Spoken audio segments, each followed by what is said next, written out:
everyone, and welcome to yet another Real Nail Talk video. I know I haven't made one in a while, but I was sick and then I got a little better and then I got sick again. So now I'm finally feeling better, thank God, and I'm able to do this next episode. So this episode I really wanted to talk to you guys about nail fungus because it is a really good topic, and I know that a lot of you have asked me about nail fungus or what products you can use, and I've also listed information about what nail fungus is and all of that prior to me being on camera live. So now I want to show you guys some of the products that you can use to cure and alleviate pain and all of that stuff that does come with fungus. And you have to remember that you don't have to wear nail extensions, gels, acrylics, fiberglass to get a nail infection. It's absolutely not true. Even if you don't wear anything on your nails, you can still be prone to getting a fungus or nail infection. And I can attest to that because it happened to me about a year and a half ago, I believe. And it happened to this middle finger right here, right on the side. It's fine now. I mean, it completely healed because I knew exactly what to use and how to use it. But what happened is I think I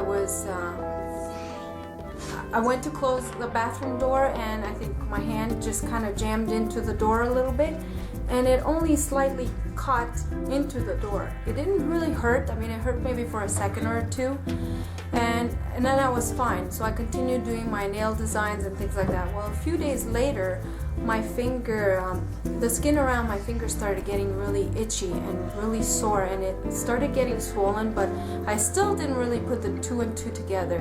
I didn't even bother using, cuticle oil or tea tree oil or anything like that to treat it because I didn't really feel anything hurting.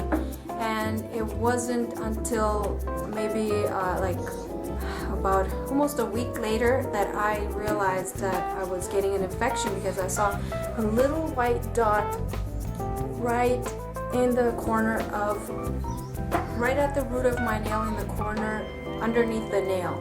And I started to panic, of course, and freaking out. I was wondering what was going on because I didn't wear anything. I didn't have gel on my nails. I didn't have a nail patch, nothing. The only thing that I used was nail acetone to remove the nail design. And I think that was part of what irritated the little inflammation, and it kind of made it worse. So then it just ended up getting infected. It also didn't help that I was in water all the time. And sometimes does this happen to you where you're washing dishes or doing something in the water and you don't dry your hands very thoroughly? And I think that's what happened to me. So needless to say, I ended up figuring out that it was an infection and I had to take care of it right away. So I'm going to show you what I used to cure my nail infection and what I have used in the past in my salon to cure my clients' fungus, nail mold, and things like that. Nail mold and fungus are usually associated with acrylics and gels, and what happens is that bacteria gets trapped.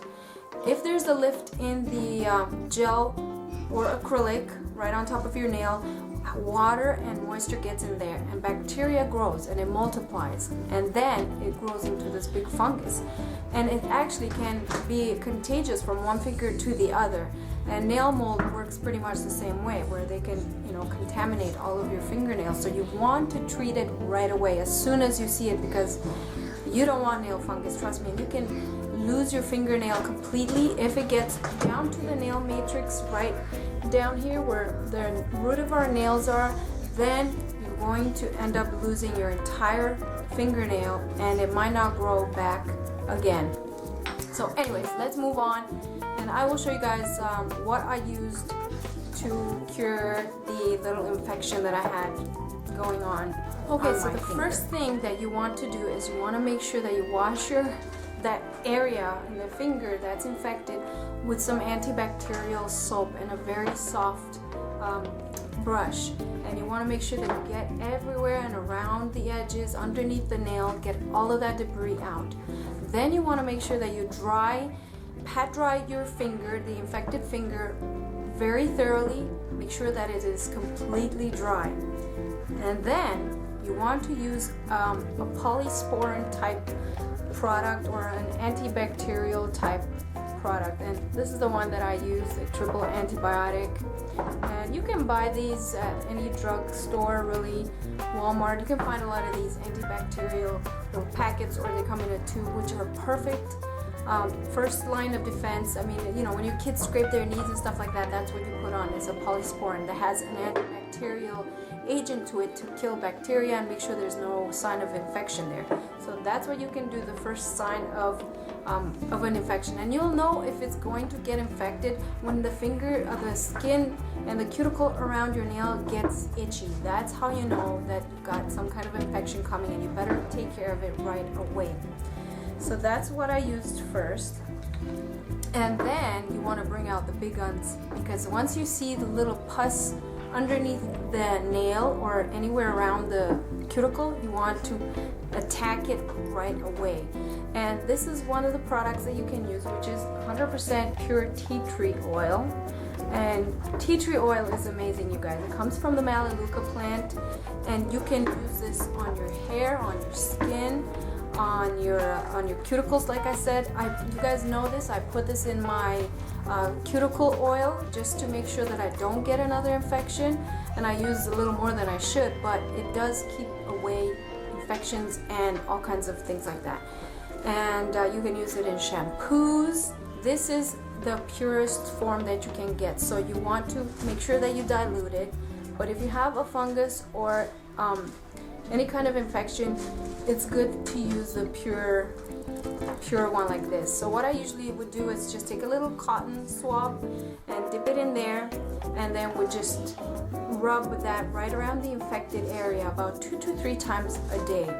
Now I do have to warn you that tea tree oil is very strong. I mean, extremely strong. If you apply this on your cuticles bare like this without diluting it, your skin is gonna bubble up because it is so strong. Literally kills anything on contact. That's why I love tea tree. We have like, I think, 10 of these bottles. We've stocked up on these because we do use it. I use it in my mouthwash. Kills everything, every bacteria, everything like that. It's absolutely amazing. So yes, do the Q-tip method. Dip the Q-tip into it and then rub it around the cuticle area. Don't double dip your Q-tip in here. So once you dip it once, close the cap, and then wipe it on your finger. Don't double dip, because you're going to put contaminants back into the bottle, and that's not what you want to do. So every time you dip in here, use a new Q-tip. It's not gonna cost you that much more money. So yeah, this is one of the things that you can do. Another really amazing product that I did use also, and it worked just as well as the tea tree oil, is the Auracachia sandalwood and jojoba. So what it looks like. This is sandalwood and jojoba. So the reason that oils are mixed with jojoba oil is that it will pull the product deeper into the skin because the molecules are so tiny. And you can find this at health food stores. This one I got at a Sprouts. One of the ladies there told me which one to use, and this is amazing. It's sandalwood. You can use this in a lot of other aromatherapy oils and things like that. It's an absolutely amazing oil. I love sandalwood, and it smells really nice. If you don't like the smell of tea tree oil, then this one is going to work just as well. It's still just as strong on the cuticles, so you have to be careful, and you would use this the same. Maybe apply 1 to 2 drops around the infected area around the cuticle and underneath the nail twice a day, and you would wrap like what do you call it, a band-aid or something, just to keep all that stuff in there, and just let it sit, and then you would change that band-aid throughout the day. So yeah, sandalwood and jojoba oil also helps to kill fungus and mold on your nails. So use your tea tree oil for about a week. Give it a few days and you will start to see it work, and you'll know it's gonna work when you get like a little bit of bubbling on your skin starts to get a little bit rough. Don't get scared. It's normal. It's going to eventually subside, but that's how you know that the product is going to work. So use it for 1 week and then take a break. In the meantime, after the first week, you want to heal your fingers. So you're going to go ahead and use a lot of vitamin E oil, and the higher the I use, which I've already explained to you guys, the higher the international units, the better it works and the stronger and more potent the vitamin E oil is. So you're going to apply that on your cuticle throughout the day. Keep it bandaged with a good Band-Aid, and once you take a shower or something, then you can do it again. Put the vitamin E oil on there, let it heal, and then if your finger, the skin around the finger gets a little bit itchy, one of the things that I found that really works for that is the Hydrocortisone Cream.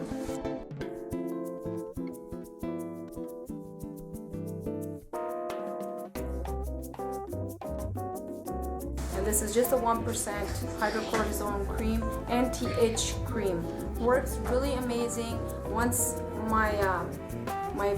the fungus was gone and everything, I still had a little bit of itching around the cuticle. I just took like a little dab, literally like just a tiny little dab like that, and I just worked it into the cuticle and around the sidewall area, and that did the trick. And sometimes now I still get like a little bit of itchiness here and there around the cuticle. I don't know if it's because I developed like a little bit of an allergic reaction to pure acetone or what it is. So as soon as I see that or feel that, I will put the cream on, and that will usually take care of it. So I hope that this video has been helpful for you guys as far as how to treat your fungus, nail mold situations. If you have nail mold underneath your nail extensions, acrylic or gel, remove them as soon as possible.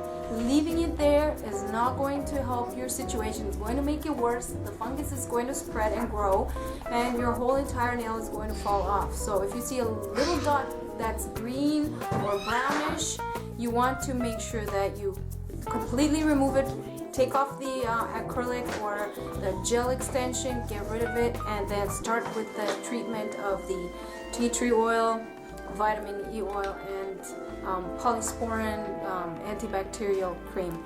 If not, you can go to your local doctor and they will prescribe something for you to help your finger. But some funguses are extremely difficult to treat, and sometimes they will use laser treatments for fungus to remove it, especially on the toenails, because you can use the tea tree oil on toenails to cure fungus as well, and that works 100%. But some people have a really difficult fungal infection that will not go away, so then laser treatments are pretty much required, and for that you would have to go to your doctor to find out more information. So thanks so much for watching, you guys, and I will see you all in my next Real Nail Talk episode. Bye.